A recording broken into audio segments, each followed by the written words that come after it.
Кайран гана мамлекет, кайран гана мурдуңа бок сүйкөлгөн кыргыздар деп айтып кеткен коомдук саясий ишмер, кино режиссер Дооронбек Садырбаевдин эстелиги тургузулду.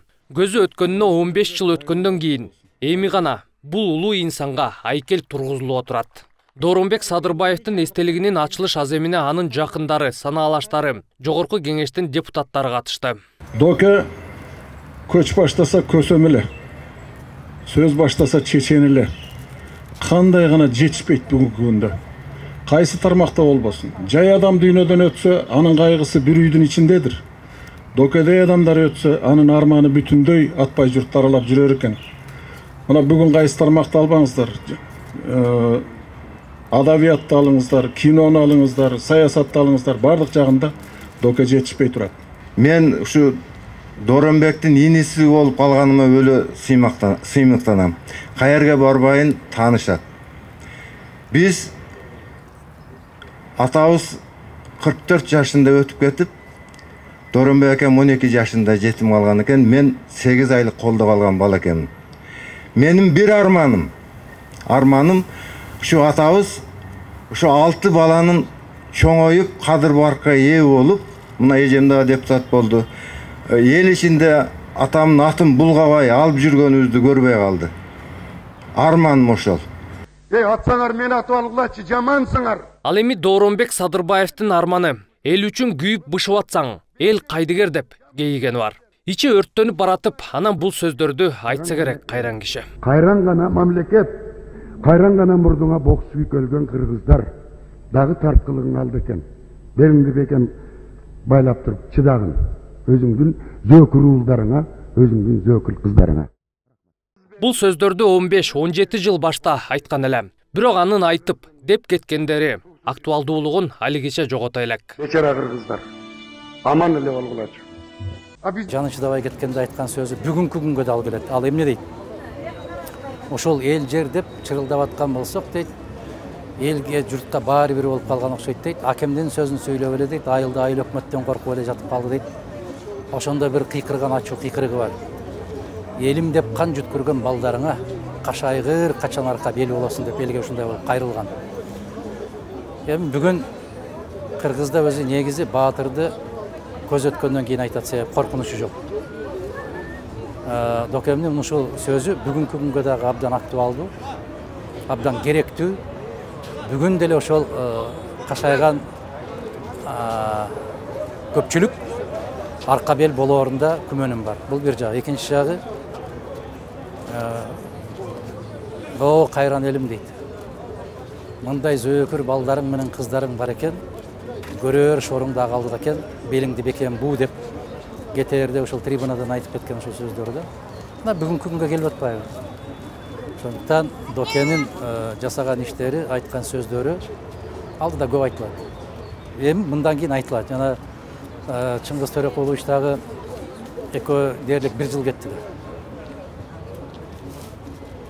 Ошол жерден филармониядан чыкканда айттым эле мен. Чыңгыз Төрөкулович туулган күнүңүз куттуу болсун десем, журналисттер сиз сыяктуу болуп таң калышты. Эмне үчүн туулган күнү деп атасыз деп.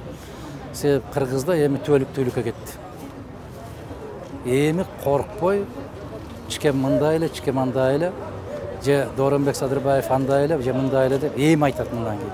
Монол жашоо, чыныгы жашоо, себеп бардыгы болгондой айтат деп айттым эле. Кандай кырдаал, кандай кыйынчылык болбосун карагылды какжарган калыс сөзүн дайым айтып жүргөн деп эскеришет Дооронбек Садырбаевдин замандаштары. Бирок тирүүсүндө баркталбай кеткен залкарды иш-чарага катышып, сөз алгандар мактап, жактап сөздөрүн эскеришти. Болбосо айрымдары кезинде ал кишини айланып качып турушаар эле.